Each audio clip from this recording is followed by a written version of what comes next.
9,4% inflasinya. Jadi memang gila banget, itu lebih tinggi dibandingkan US ya. US itu 9,1%. Terakhir 8 ya? bulan. Ya oke. Nah, 8. Jadi di UK ini 9,4%. Jadi kayak di luar negeri tuh, even di negara-negara Eropa dan segala macamnya, itu semuanya inflasinya udah nggak masuk akal lah kalau misalnya kita bilang sekarang gitu ya. Jadi memang harus cerdas lagi sih ngatur keuangannya menghadapi kondisi ekonomi yang seperti ini gitu. Oke, jadi satu dua orang ya, semua orang pasti yang baru mengalami ini mungkin shock, tapi mungkin kalau kayak aku Mbak Dewi yang dulu pas era 2014 ngalamin itu, waktu itu masih fresh graduate dan aku masih belum dapat kerja. Aku inget banget di bulan itu dan semua naik, wah udah itu panik pun mau nggak mau ya udah, dana-dana yang diinvestasi atau dana darurat udah banyak yang kepake di zaman Dicairin ya. mau tidak mau ya, karena waktu itu aku inget banget itu jelang akhir tahun dan aku masih jadi apa first inilah nyari-nyari kerjaan Iya, waktu benar-benar. dan Sama sekarang banget. tuh ya sekarang terulang lagi dan aku yakin semua pasti berlalu sih seperti Hmm. tempo dulu awal ya, sama sih seperti sekarang ya, rame pro kontra itu pasti, tapi lambat tahun ya waktu itu akhirnya semua juga berjalan berjalan normal kembali. Hmm. Hmm. Teman mungkin yang baru pertama ngalamin di tahun ini tetap kalem ya, semua masih nanti berlalu dan akan berjalan normal lagi ya. Shocknya sekarang memang ya. Oke, oke. Makin menarik ya, karena inflasi emang nggak cuma di kita ya, di hampir semua negara ya, termasuk good luck lah Mbak Dewi mau belajar maupun saat inflasi negara Iya, gede-gedenya ya. benar-benar uang beasiswanya nggak ada peningkatan, tapi udah ketahuan Tapi nih semua tagihan-tagihannya udah meningkat. Iya. Itu katanya oke. tagihan gas di sana tuh udah peningkatannya udah gila loh. Wow. Pokoknya udah sampai peningkatannya berapa gitu ya. Kemarin aku di share, pokoknya udah nggak 10% lagi, udah bisa sampai 50% gitu peningkatan tagihan-tagihan untuk Gimana gas dan segala macam. gimana kalau Mbak Dewi ke UK bawa areng aja Mbak? Bawa Wah, areng ide koper bagus. ya. Mbak, kita nyicil jawab beberapa pertanyaan yang Hmm. udah masuk ya, ini udah banyak banget. Oke, Minca coba bentar. Aku pilihin sebentar nih. Ini pertanyaan bagus semua, jadi bingung nih. Nah, ini ada yang nanya nih. Em, Mbak Fitri, mana yang sebaiknya didahulukan, bayar utang atau mulai investasi nabung? Nah, ini mungkin tergantung jenis utangnya juga nih. Silakan, Mbak. Bener. Iya benar. Jadi kita harus tahu dulu nih hutang kita. Kalau misalnya di finance itu kan hutang tuh ada dua macam lah ya, secara besaran ya. Pertama hutang produktif, yang kedua hutang konsumtif. Kalau misalnya hutang KPR itu banyak orang yang mengelompokkan ke hutang produktif. Sebenarnya kalau dipikir-pikir lagi itu bisa jadi hutang konsumtif juga sih. Cuman ya Ya, udah kita ikutin lah ya pakemnya bahwa KPR ini ke hutang produktif. Hutang ya. konsumtif ini contohnya ke apa? Hutang konsumtif ini contohnya kayak kita hutang mobil, motor gitu ya, terus kartu kredit, pay letter dan segala macamnya. Nah, yang hutang konsumtif ini sebenarnya ada pakemnya juga. Jadi cicilannya nggak boleh lebih besar maksimal 15% dari pendapatan kita. Jadi kalau misalnya pendapatan kita 10 juta, cicilan untuk hutang konsumtif ini maksimalnya adalah 1,5 juta aja. Jadi 15% aja. Sisanya 20% itu bisa digunakan untuk cicilan ke KPR atau cicilan yang produktif. Jadi tetap maksimal hutangnya tetap di 35%, tapi kalau dibagi bisa kayak gitu ya. Jadi kalau misalnya nih tadi penanyanya Mbak Fitri, oke, setelah kita lihat itu lebih banyak ke hutang konsumtif gitu ya. Hutang konsumtif tuh rata-rata memang bunganya lebih tinggi sebenarnya teman-teman. Kalau kayak apa namanya pinjol dan segala macam itu biasanya bunganya udah tinggi lah dibandingkan bunga KPR gitu ya. Jadi itu harus kita melakukan assessment, dan kalau misalnya memang nih udah sangat lebih besar dari 35%, bayarin dulu itu hutang, tutup dulu hutang-hutang konsumtifnya. Karena emang udah nggak sehat lagi. Jangan sampai kita mulai investasi. Investasi kan sebenarnya kita nggak jelas ya dapat return berapa. Bener nggak, Mbak? Jadi jangan sampai kita menukar ke apa namanya Tidak pas. ketidakjelasan dalam berinvestasi, ketidakpastian dalam berinvestasi dengan bunga yang udah pasti kita harus bayar, bunga dan pokok yang harus kita bayar. Jadi kalau misalnya hutangnya memang hutang konsumtif dan memang udah nggak sehat lebih dari 35% tadi, coba tutupin dulu pakai aset-aset yang kamu punya gitu. Nah, seiring dengan berjalannya waktu, kamu cuma punya hutang KPR dan misalnya sama satu cicilan mobil, nggak apa-apa, bisa disambi dengan investasi. Yang pasti hutangnya itu harus terjaga tadi 35%, jangan lebih dari itu, kayak gitu sih. Nah ini sekilas aku baca di komen bagus juga nih dari Mas Ardino. Worth it kah beli motor atau mobil di saat inflasi seperti sekarang? Ini sebenarnya bergantung ya, kita mau pakai buat apa. Karena kendaraan itu, ya nggak sih Mbak? Karena Iya, kendaraan ini tuh kan kita udah tahu ini barang konsumtif gitu ya, dan bisa jadi barang produktif kalau emang kita pakai buat kerja, dalam artian misalnya kayak ya, ojol yang nge-grab itu kan pasti ngejadiin mobilnya sebagai barang produktif dong gitu. Nah, ya, kalau buat kita yang emang pakainya misalnya ya udah kita pakai, ya bisa jadi kita pakai kerja juga ya, kita pakai sebelumnya naik kereta terus kita mau motoran atau mau mobilan gitu, itu juga sebenarnya dipakai kerja, tapi tetap itu kategorinya adalah barang konsumtif kita. Nah, harus kita lihat sebenarnya seberapa butuh kita terhadap kendaraan itu. Aku sendiri di titik sampai sekarang aku baru belajar mobil, aku tuh belum punya mobil loh Mbak. Belum punya, karena memang ngerasa belum perlu aja gitu. Aku ya, baru pindah ke rumah baru, dan di sekarang tempat sekarang mobilisasinya lumayan apa namanya, ya, pakainya pakai mudah ya, nggak harus naik mobil. Kalaupun naik mobil tuh beberapa titik tuh kadang macet, jadi sampai sekarang ya, aku sama suami belum memutuskan untuk beli mobil, karena ya tadi beli mobil itu artinya kita siap untuk membayar biaya-biaya lain. Jadi nggak cuma kita ya, pas ngambil mobilnya doang, setelah itu ada namanya biaya servis, biaya pajaknya gitu ya, terus lain-lainnya yang 1 tahun itu kalau ditotal lumayan juga, dan itu kita harus siap. Bensinnya juga jangan lupa, tolnya gitu ya, coba hitung-hitung lah. Jadi jangan jangan cuman sekedar ini worth it nggak ya. Hitung-hitung aja pakai angka biar kita lebih kebayang sebenarnya akan worth it mana kita beli si mobil itu atau nggak beli, kayak gitu, terhadap kebutuhan kamu, kayak gitu sih.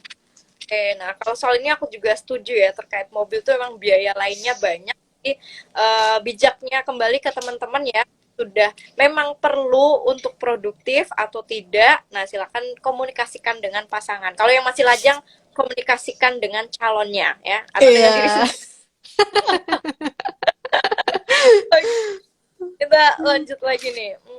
Kita bahas sebentar nih. Ini pada curhat semua kan jadinya, sabar ya teman-teman ya.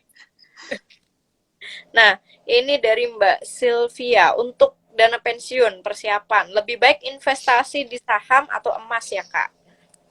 Kalau kalau nanyanya ke aku sih sebenarnya kalau untuk jangka panjang, apalagi untuk pensiun, ini sebenarnya lebih oke kita naruhnya di saham sih ya. Karena di saham ini kan kita dapat keuntungannya dari mana? Dua hal ya, capital gain sama Ya, dividennya, ya nggak sih? Kalau di emas ini kita dapatnya hanya capital gain-nya aja. Dan emas ini sebenarnya menurut aku pribadi, emas ini nih bukan suatu instrumen investasi, melainkan suatu lindung nilai aja. Jadi lindung nilai yang melindungi uang kita dari inflasi, kayak gitu ya. Kalau emang niatnya mau kita investasi, sebenarnya nggak cocok kalau misalnya pilihnya si emas ini. Kalau menurut aku sih kayak gitu. Jadi kalau emang mau buat pensiun atau misalnya anak kuliah yang masih 5 tahun atau 10 tahun, atau kalau pensiun masih lama 20 tahun lagi, itu sebenarnya oke banget buat nyicil saham, kayak gitu ya. Nah, sih. income-nya bisa banget ya, Mbak Mbak Dewi ya. Itu tadi ya teman-teman. Jadi kalau selama ini yang banyak DM terkait emas, jawab itu mungkin sifatnya lindung nilai atau bahasa kerennya itu bahasa planet Heaven, bahasa planetnya. Kalau bahasa tadi lindung nilai teman-teman ya. Oke, kita lanjut ke pertanyaan berikutnya. Oh, salah buka sebentar. Mana sih? Nah, ini dia. Hmm, mana ya? Sebentar. Oke, oke. Nah, ada yang nanya nih dari Mbak Aim. Dana darurat Hmm. itu dikeluarkan pas kebutuhan seperti apa, Kak? Oke, dana darurat ini kan kayak namanya aja dikeluarkan pas kondisi darurat. Jadi tiap orang pasti punya kondisi daruratnya masing-masing. Tapi jangan sampai ibaratnya kayak, aduh pengen ganti iPhone yang baru nih, yang bentar lagi 14, kita anggap itu darurat gitu misalnya. Jangan sampai kayak gitu juga gitu ya. Jadi kalau misalnya kita lihat ke teorinya, itu kita bisa pakai dana darurat itu ke beberapa kondisi. Misalnya pertama, kalau misalnya kita kena PHK. Kalau misalnya kita kena PHK atau gaji kita tuh ada penurunan nih dari kantor. Kayak misalnya kemarin pas pandemi itu banyak orang-orang yang gajinya dipotong gitu kan. Nah, itu bisa pakai dana darurat kalau emang kurang. Terus yang kedua adalah kalau misalnya ada sakit nih yang nggak ke-cover sama asuransi. Kalau Oh, misalnya nih kita udah punya asuransi, kayak misalnya beberapa asuransi itu nggak cover gigi misalnya ya, terus kita ya. belum nyiapin gitu, terus kita sakit gigi, pergilah ke dokter gigi, nggak di cover asuransi, ya udah pakai dana darurat. Nah yang ketiga, kalau misalnya kita mau bantu orang tua atau keluarga terdekat kita yang kena musibah, itu bisa pakai dana darurat juga. Atau yang keempat, kalau misalnya nih ada alat-alat rumah tangga atau kendaraan yang rusak, ya emang rusak gitu loh. Jadi kayak qadarullah nih rusak nih AC yang Iya. udah berapa tahun ya? Baru Karena 2 tahun.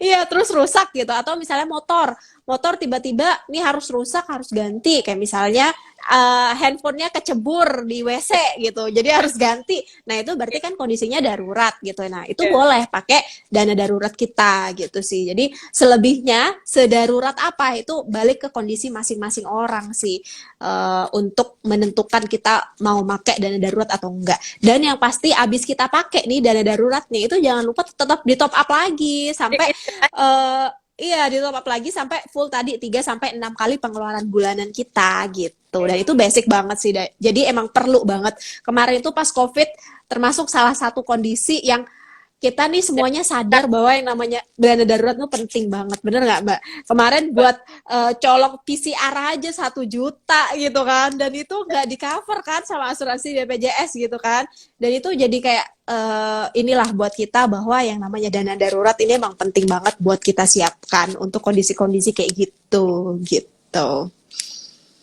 Nah, ini masih menyambung nih dana darurat biar sekalian dari Mbak Laras. Untuk dana darurat sebaiknya disimpannya di reksadana tabungan bank. Oke, kalau dana darurat ini disimpan di instrumen yang liquid dan aman ya. Contohnya di mana? Contohnya di tabungan boleh dan bisa di mix juga atau dicampur di reksadana pasar uang. Jadi kalau aku sendiri nih misalnya dana daruratnya udah kekumpul 6 kali pengeluaran. Jadi 3 kalinya taruh di tabungan biasa 50%-nya, 50%-nya taruh di reksadana pasar uang. Jadi ibaratnya masih dapat return lah di reksadana pasar uang kan lumayan kan 5%, Ya, mungkin kita bisa dapat lah setahun gitu. Jadi nggak semuanya kita taruh di tabungan, itu juga nggak apa-apa gitu. Jadi jangan taruh di saham ya dana daruratnya ya. Karena apa? Karena kalau misalnya dana darurat ditaruh di saham, ini kita lagi kondisi darurat, lagi perlu nih gitu kan misalnya. Terus sahamnya lagi minus, minus 15%. Kita mau ngejualnya pasti kayak, aduh gimana nih gitu. Jadi gitu. Jadi memang harus taruh di tempat yang liquid dan aman gitu. oke, siap teman-teman itu ya jawabannya. Dan itu tadi jadi pertanyaan terakhir karena nggak berasa ini udah hampir 1 jam. Kalau ngobrol dunia keuangan ngatur duit ini kayaknya emang kurang ya Mbak Dewi ya. Jam buat ngobrolin. Tapi tambah kalau mau ngobrol investasi, wah jangan harap Hmm. 1 jam ini bisa kekupas semuanya, nggak bakal cukup. Belum kita tutup, mungkin 1-2 kalimat lah dari Mbak Dewi nih buat wejangan atau closing statement buat teman-teman, memotivasi teman-teman di sini di tengah-tengah kegalauan kenaikan dan ya inflasi dan lain-lain ke depannya.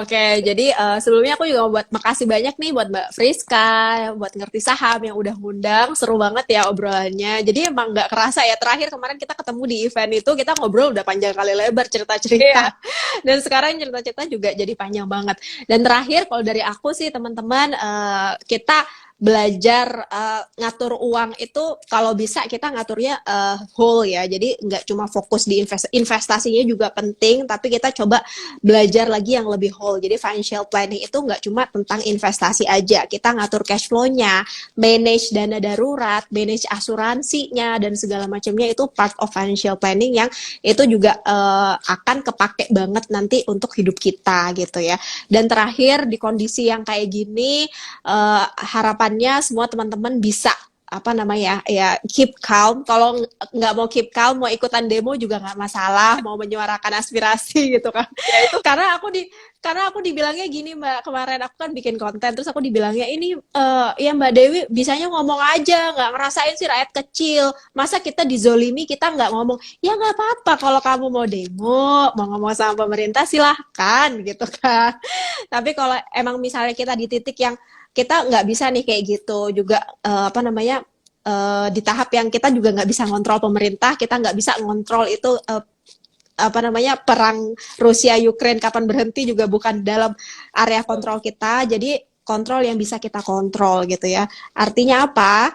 Artinya kita kontrol emosi kita, karena kalau mau marah-marah terus itu pasti capek. Kita tuh kalau bawaannya marah-marah, emosi negatif, itu pasti berpengaruh ke hal-hal lain. Jadinya nggak bisa produktif, ke keluarga juga jadinya bawaannya emosi negatif dan segala macam. Jadi tetap keep calm gitu ya, dan mulai kontrol, mulai atur, ikhtiar apa yang bisa kita lakukan. Kayak tadi ya, kita ngatur uangnya gimana nih kalau misalnya semuanya pada naik.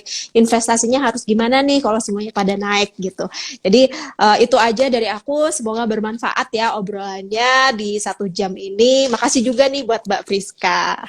iya, oke. Nah, itu dia teman-teman ya, wejangan dari Mbak Dewi. Kalau aku mungkin menambahkan dari sisi investasinya ya buat Hmm, teman hmm. pasar modal. Sebenarnya ini bukan hal yang pertama kali terjadi di pasar modal ya teman-teman ya, kenaikan BBM, IHSG kayak gimana. Itu dulu dari zaman dulu udah pernah jadi, yang pas aku alamin ya itu dulu yang 2014, itu pun pas awal jadi investor itu kita juga nggak nyangka ya pas BBM naik Bener. justru respon IHSG-nya malah positif. Waktu itu aku inget Hmm, banget, 1 minggu itu pokoknya malah naik lumayan, di atas 1% lah yang aku ingat. Jadi kadang market itu udah price in duluan ya terhadap hmm. isu-isu atau mungkin hal-hal yang sifatnya real yang terjadi di luar sana. Kadang di market tidak sesuai ekspektasi kita, tidak selalu benar harga. Betul. Jadi kan aku kasih dari pengalaman ya, tetap atur cash flow tadi, benar kata Mbak Dewi ya, portofolio investasinya benar-benar dijaga juga cash flow portofolionya ya, nggak cuma cash flow keuangan pribadi. Jangan banyak galau ya. Kalau banyak yang bilang IHSG sekarang udah tinggi banget, mungkin itu pertanyaan yang sama dengan aku dulu waktu IHSG masih 3.000 atau 5.000. Nyatanya sekarang udah 7.000. tujuh Jadi ribu yang iya benar. pasar modal kita, semoga harapannya teman-teman di sini semua optimis ya, dalam time frame yang jangka panjang potensinya masih luar biasa. Jadi jangan terlalu galau dengan hal-hal yang sifatnya temporary atau yang sesaat seperti sekarang ya. Betul. Kembali ke investing plan-nya masing-masing aja ya. Jadi kami di sini menciptakan positive vibe biar teman-teman nggak terlalu kepikiran banget. Berlarut-larut sama ini ya, hal-hal Ya, yang kayak gini gitu ya. situasi sekarang tuh kan kayaknya banyak DM curhatan segala macam. Jadi kami berdua sebisa mungkin bisa menenangkan teman-teman malam hari. Nah, itu aja mungkin Mbak Dewi, thank you banget, dan teman-teman Ngerisam thank you juga yang udah hadir malam ini. Next time mungkin nunggu Mbak Dewi sampai di UK dulu, kita mungkin kita live real lagi di sana kayak gimana nanti inflasi Iya, dan benar-benar. Jadi nanti lain. langsung lihat harganya dari BBM, listrik dan segala macamnya gitu ya. Dan aku tuh sempat dibilangin gini, Mbak, pokoknya tinggal di Indonesia tuh udah surga banget lah. Kita tuh punya subsidinya banyak banget. Tapi kadang kita kayak nggak sadar gitu loh. Gitu deh intinya gitu. Ya, oke, Mbak Dewi ya, salam sehat dan good luck untuk persiapan berangkat ke UK-nya. Semoga lancar semua. Amin. Buat Amin.